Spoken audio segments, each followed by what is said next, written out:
गोटिए जंगलरे हरिणटीए ता छुआ सह रहुथिला। सेई जंगलरे गोटिए बाघ भी रहुथिला। से बाघर नजर थिला हरिण आउ ता छुआ उपरे। दिने बाघ हरिण आउ ता छुआ को देखी मने मने भाबिला, ओफो केते दिन आउ एमिति ए दुईटा को देखुथिबी। ए बुढ़ा बयस रे दौड़ी जाई झांप मारी शिकार करिबा तो असंभव। केबे गोटे सुजोग मिलिले प्रथमे छुआ हरिण को खाते आउ तापरे जाई ता बापा को। हेले से सुजोग मते केबे मिलिबो के जानी। एतिकी बेले छुआ हरिण ता बापा को कहिला, बापा बापा मते बहुत जोरी भोक हेलानी, मु कौन खाइबी। अरे कौन आउ करिबा कह। ए जंगल रे तो कंचा घास नहीं, सबु पड़िया पड़ीची। ना ना से सब मु किछि भी जानिनी। मते जोरी भोक हेलानी, तमे जोठु भी हेले मो पई खाइबा जोगाड़ कर। हौ ठीक अछि, तू आउ व्यस्त होना, मु जाई देखी आसे। निज पिला पाई खाद्यर अन्वेषण रे हरिण बाहरी गला। सबुआडे बुलिबा सत्वे ताको कंचा घास कोउठी भी मिलिलानी। शेषरे से मन दुखरे जाई गोटिए गछ तले बसी पड़िला। सेई गछ डालरे बसिथिला बणी चढ़ेई। बणी हरिण को देखि कहिला, अरे हरिण भाई एठी एमिति उदास हेई बसिच काहेकि, कौन हेइछि तुमर। कौन हाउ कहिबिलो बणी, माँ छेउंड पिलाटा मोर खाइबा पाई डहल विकल होउछि। हेले मो बापा हेई किछि भी करि पारुनी। काई से कोन घास खाउनी की। अरे घास थिले सिना खाइबो, सबु आडे तो माटी फाटी आ करिछि, कंचा घास कोउठी अछि। हो सुन तुमे व्यस्त हुअनी, मु गोटिए जगह विषय रे जानिछि जोठी तुम पिला पाई कंचा घास मिलिबो। बणी घास पाई उड़ी चलिला। किछि समय परे बणी कंचा घास आनी हरिण को देला आउ कहिला, हरिण भाई देख तुम पिला पाई केमितिका कळ छनछनिया घास आनीची, नियो ताको खाइबाकू दबो। तोर हे ऋण मु केबे भी सुझी पारिबिनी लो बणी। तमे आउ एते कथा कुहनी, सेपटे पिलाटा तुमको अपेक्षा करिथिबो, तमे एबे जाओ। हरिण घास नहीं फेरी आसिला। आउ तापरे से देखिला था छुआ सेठी नाही। ठीक सेतिकी बेले से बुढ़ा बाघ हरिण आगरे आसी छिड़ा हेई गला आउ कहिला,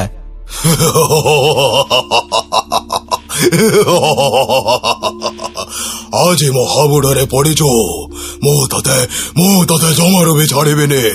बहुत दिनरू तम बाप झीओं को ऊपरे मोर नजर थिला, आउ ए सुवर्ण सुजोग को मु हाथ छड़ा करिदेबी केमिति।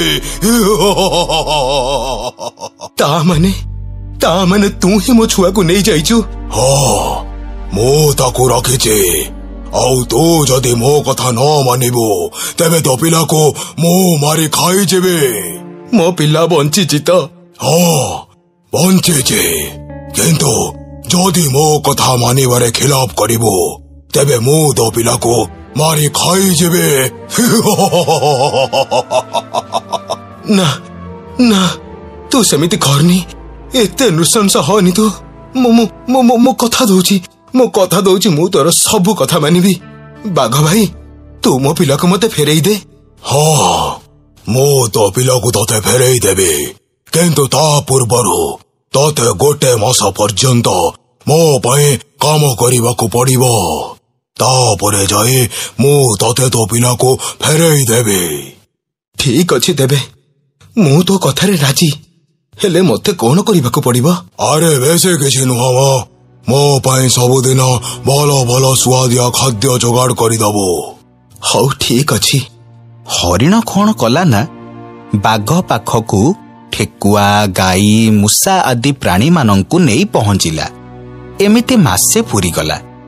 हरिण बाघ को दिने कहिला, बाघ भाई कथा मुताबक आज मासटे पूरी गला, तू मो पिला को एबे मते फेरेई दे।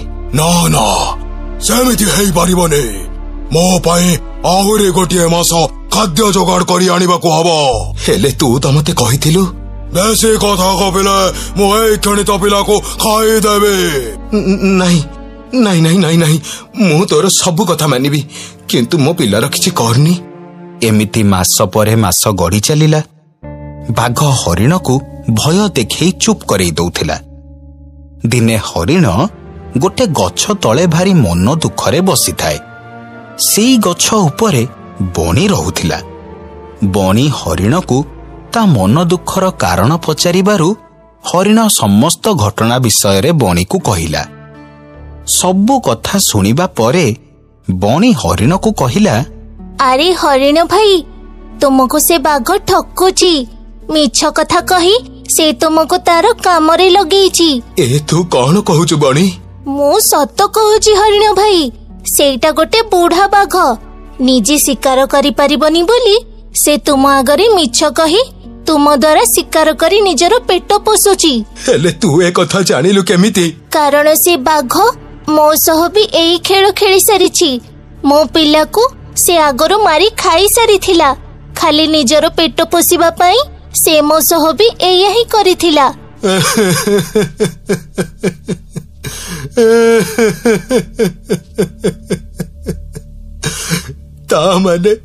ତା ମାନେ ମୋ ଛୁଆକୁ ସେ ମାରି ଖାଇ ସାରିଛି। ଏଇଟା କାନ୍ଦିବାର ସମୟ ନୁହଁ ହରିଣ ଭାଇ, ଏଇଟା ସେ ବାଘକୁ ଉଚିତ ଶିକ୍ଷା ଦେବାର ସମୟ। ବୁଢା ହେଲେ ବି ଗୋଟେ ବାଘ, ସେ ଆମକୁ ମାରି ଖାଇଯିବ, ଆଉ ଆମେ ତାର କିଛି ବି କରିପାରିବାନି। ତା ଭଳି ଠକକୁ ବଳରେ ନୁହଁ, ବୁଦ୍ଧିରେ ପାନି ମଜା ଚଖେଇବାକୁ ହିଁ ପଡିବ। ତାହେଲେ ଆମେ ଏବେ କଣ କରିବା? ତୁମେ ତା ପାଖକୁ ଚାଲ, ତାପରେ ଦେଖିବା କୋଉ ପାଣି କୁଆଡେ ଯାଉଛି। ବଣି କଥାରେ ଏକମତ ହେଇ ହରିଣ ଆଉ ବଣି ବାଘ ପାଖରେ ଯାଇ ପହଞ୍ଚିଲେ। ହରିଣକୁ ଖାଲି ହାତରେ ଦେଖି ବାଘ ତାକୁ କହିଲା, ଆରେ ତୁ କଣ ଖାଲି ହାତରେ ଆସିଛୁ? ମୋ ଖାଦ୍ୟ କାଏ? ଆଜିଠାରୁ ତୋର ଏ ନାଟକ ବନ୍ଦ ମିଛୁଆ ବାଘ।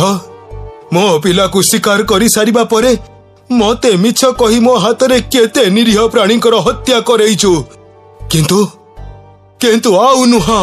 ଓ ତୁ ତାହେଲେ ସବୁ ସତ ଜାଣିଗଲୁ। ଭଲ ହେଲା, ତୋ ଛୁଆକୁ ଖାଇବାର ବହୁତ ଦିନ ହେଇଗଲାଣି, ଆଉ ଆଜି ମୁଁ ତତେ ଖାଇବି।